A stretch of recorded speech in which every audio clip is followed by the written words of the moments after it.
Hello. Uh, I got a tooth ripped out today, so I did the best thing I could do, and the best kind of coping mechanism is I sat down on the couch and I just read all day, which was really nice. Was really nice. I wish it wasn't on the occasion of having a bit of my body removed that I fell upon this revolutionary idea that I suspect some of you out here, this whole sitting down and just reading for a long time, might have already stumbled upon. But yeah, that's been good. It's now the evening. I thought, hey, let's try and get my Monday reads in um, before I go to work tomorrow and try and remain upright. By then, I'll be upright and fine. I mean, the miracles of modern dentistry are amazing, amazing. I you know, just in my lifetime, it's just like, wow, it's so damn easy.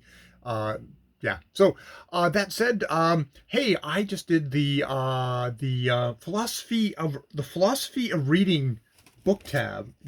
The philosophy, yeah, the philosophy. Oh yes, it's a okay. Oh God, do I get the title right? The philosophy of reading book tag by Brandon over at Brandon's Bookshelf. And I've spent the last little while watching other people do the videos. I'd already watched Michael K. Vaughan do the video. I watched Steve rabble rouse it after I'd finished filming mine. I watched Steve do his shy, meek wallflower approach to to the book tag, which I'm always there for Steve and his rabble rousing, and just generally challenging thing. I've also I'm gonna have to read them off a list here. I've also watched it from a blurb from the Serb, from Shannon's Bookish Musing, from Serene Sloth, Book Time with Elvis, Jim's Books and Reading and Stuff, and I still haven't gotten to another Bibliophile read, and Tom LA Books. I'll watch those, and probably by the time I'm finished this and get this done, there'll be even more versions of the tag. You should definitely really check out Brandon's version and do your own, because it's actually got it's got good questions on it, and it seems to have really inspired people to go on, because well, it's 20 questions long, so you're going to go on. My video shorter than Steve Donoghue. Unfortunately, yeah, there's other people out there that just make me look totally bad because they can do it in 14, 15 minutes versus a half an hour. So if you've got some time on your hands and you just want to really, sit back and get to know some great booktubers, definitely watching this video, doing the video yourself would be a great thing to do. Uh, that said, let me try. Every time I say let me try and make this a short booktube, Monday reads, I fail, but maybe this time I will, just because I don't have the energy to be yakking and yakking. Let's start off with, I'm continuing with Michael Armstrong, Factory Boy. And it's funny, in the philosophy of reading tag, I say, oh, I don't want a book with a message. This is very much a book with a message, a book that is decrying and deploring the horrible factory. It's written in 1840 by Frances Milton Trollope, mother of Anthony Trollope, and is decrying the factory conditions there. It probably goes over the line in some places, but yeah, it's a book with a message, which actually, no, maybe I state things definitively. I don't want a message in my books, and it's like, oh no, okay, good on you, Francis Trollope. But you're hammering that message, and maybe you'll reform those bloody horrible English people someday. I don't know, maybe. So yes, I've been reading. Been reading that out loud.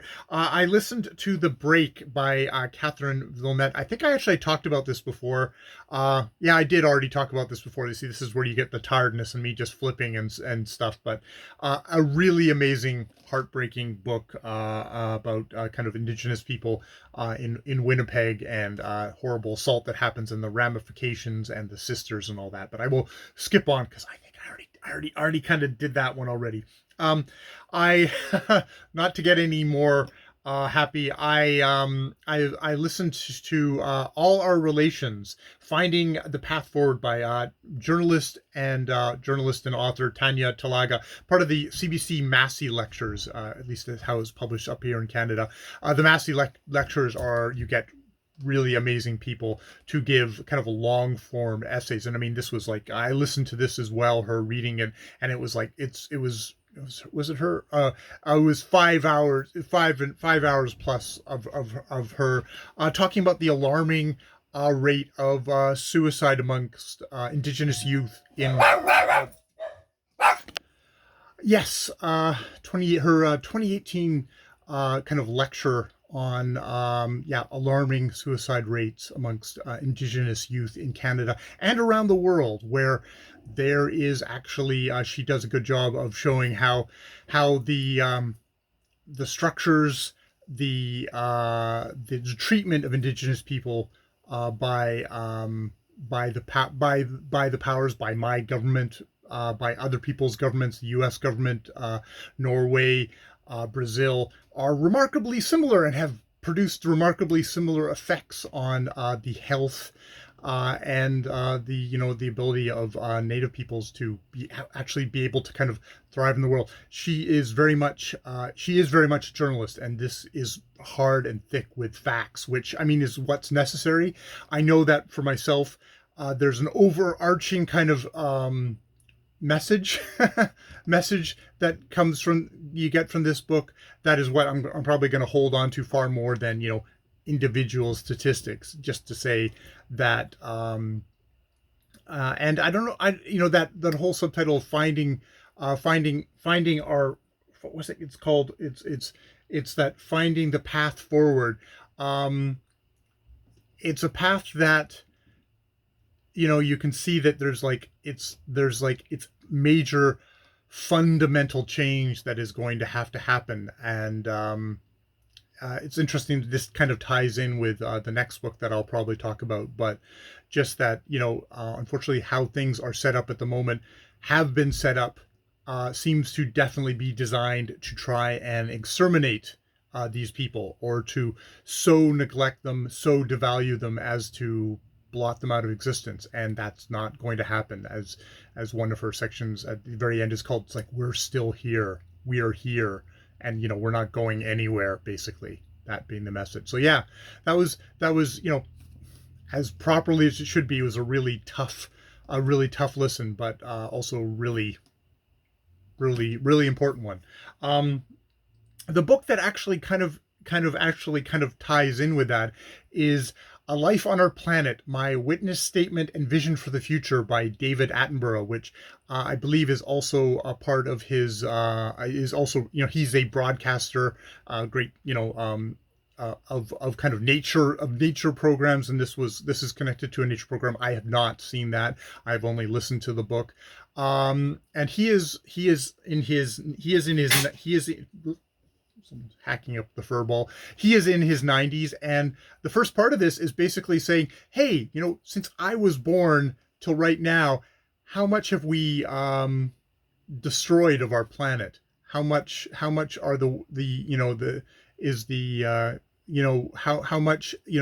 we, have we exterminated all life on our planet? He talks about how we're in what's considered the geological era of the Anthropocene, because we are the major geological major effect on this planet at this point. There's going to be a massive amount of plastic found everywhere on this planet. If there's anyone alive to look back at the geological thing, suddenly they'll say, like, holy crap, the extinction event that happened here, it's like, you would think, like, maybe a couple of hundred meteorites that hit the planet. It's like, no, human beings hit the planet and exterminated the majority of the animals, and suddenly all these chicken bones that are what's left. Suddenly there's been a giant explosion of chicken and beef and cattle and stuff like that, how much we've done to the planet. He ticks off, like, look, we're going to be hitting, there's several tipping points here that if we do not change things, we're going to tip. And the thoughts are that what will happen after that is a cascade effect where things will get suddenly, we think things are getting bad right at the moment. Things will get rapidly so bad that our little petri dish will just die. The Earth is a little contained petri dish, and suddenly death, dead, until the whole thing is just, it's just a barren place. And, maybe there'll be microscopic life, and then we're talking millennia after millennia, something crawls its way back and starts over again. Maybe if that little single cell organisms are lucky, but it's that kind of level of thing. And he goes into the idea of like, well, what has to change? And there's like, this not this kind of like this minor stuff of, oh, maybe we should recycle a little bit more. It's like we measure our progress by like our GDP. Our economic system looks at things by that thing of growth, and it's like maybe we need to start measuring things a lot differently. Maybe we need to start having an idea that we should not, Canada, United States, the rich countries of the world should actually not be rich. That there should be a far more equitable sharing of resources, and that we should not be it's like India eats like an average person in India, I think that is saying like eats hardly any meat at all. I'm sure that means there's a whole ton of people just don't eat any meat, and stuff like that. That is causing us eating the meat is causing giant monocrops of soy that have to be grown to feed these animals. It's yeah. So it's one of the things that you look at it and think, if we actually survive through this and we actually make the changes necessary, I'm sure that the people in 50, 100 years will look back on us and just consider us to be just bizarre, so bizarre, a different way of living, a mode of living, a horribly destructive way of living, structurally basically designed to exterminate life on Earth. It's like we need to rewild. We need to do a lot of stuff that Attenborough kind of is optimistic, and I mean maybe that's the thing you have to put forward. You don't want to come out of a book like this saying like, oh, we should just give up and just continue on. It's like, no, you want to have that optimism that things actually can be different, than that major fundamental changes in how human beings operate. Kind of the capitalist growth system needs to fundamentally change. That seems like a very big ask. What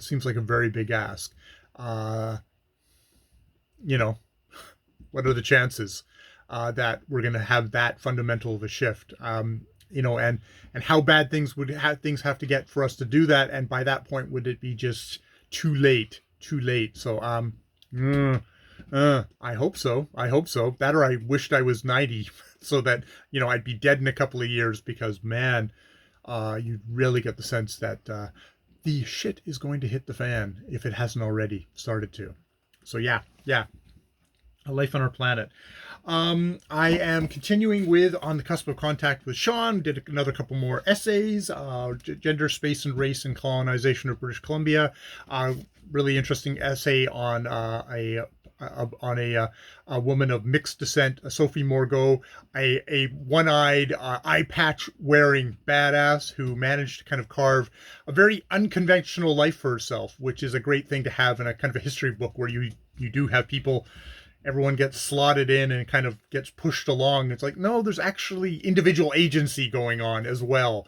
And that's not to shit on all the people who didn't get the luck or the inclination or that just sheer toughness to be able to do that. I'm not as tough as Sophie Morveau is in this thing, a kind of a gold rush era, a woman who kind of lived both on the British Columbia and U.S. side of the border, and how she was able to make a life for herself. I found that very inspiring, probably because it's one of those unique stories in history. So you can't let it blind you to the bigger scope of things, but it's also you can't help but respond to it. So that was great. And finally, all that big swath of reading that I did today while I'm recovering from my extraction. I finished finished Trollope, biography of Anthony Trollope by Victoria Glendinning, 1992 biography, which really does take a lot from his autobiography, which I read first, but really expands upon it. And I think the thing that I really loved about this biography was it has so much of Anthony Trollope's novels in it. And I think there was one reviewer that I vaguely remember because I was looking at it just as I was considering whether I was going to pick this up again, saying like, oh, it's one of these books where they're using all these suppositions from what he wrote about fictional characters to apply to his own life. It's like, no, I think this really benefits from that thing of like Anthony Trollope was a Victorian novelist who wrote a ton of novels, and he inserted a lot of his own opinions about stuff into this. A lot about like letter writing, about men and women, about just about everything. It's such a full kind of portrait of Victorian society within Trollope's novels. But she's able to say like, well, what did he think about marriage when she's talking about his wife Rose? What did he think about like, a wife kind of expressing her displeasure about stuff? She'll put that in there. And so if you're, why else would you be reading a biography of Anthony Trollope? It's got so much of his writing in it, which is like, that's a joy because I love Anthony Trollope and I love his writing. So it was really good that way. Sometimes I've read works on other authors where it's like you would hardly know the bloody person was an author going through the work. There seems to be hardly, and like just tangentially we'll trip into this person's work every once in a while. It's like, no, it's all riven through this book from the beginning right to the end. You've got lots and lots of Anthony Trollope, which is always a good thing. I think the other thing is like, I don't know what my image of Anthony Trollope was before kind of getting into his biography. I think I'd like been listening to Steve Donoghue and maybe him talking about him being a big, loud, boisterous guy. But it's like throughout this book, people meet him and go, "You're the one who wrote those novels? You're this big, loud, kind of like boisterous kind of guy. You're not like the sensitive like seer into the souls of men and into women." It's like it seems to doesn't seem to mesh together, but it's like it's kind of one of these things of like, oh, here's the inner life of somebody is in their novels, and there's some kind of like the sensitivities that doesn't get shown maybe in that public face, that maybe insecure kind of the insecurities kind of come off as, I'm big, I'm loud, I'm annoying. He didn't get a peerage because he was described as noisy. So yeah, I really enjoyed this. It's taken me a while to read it because I've just been kind of reading a little bit there and there. It's really nice. Hey, thumbs up to getting your teeth yanked out. You get to sit down and you get to read the last big hunk of something that a biography that you were enjoying. So I enjoyed that. Yeah, I guess for me this is sort of a short check-in video, but there you have it. Definitely check out the Philosophy of Reading tag by Brandon over Brandon's Bookshelves. Really interesting newish booktuber. Very ambitious, way more ambitious than I. All right, more videos later.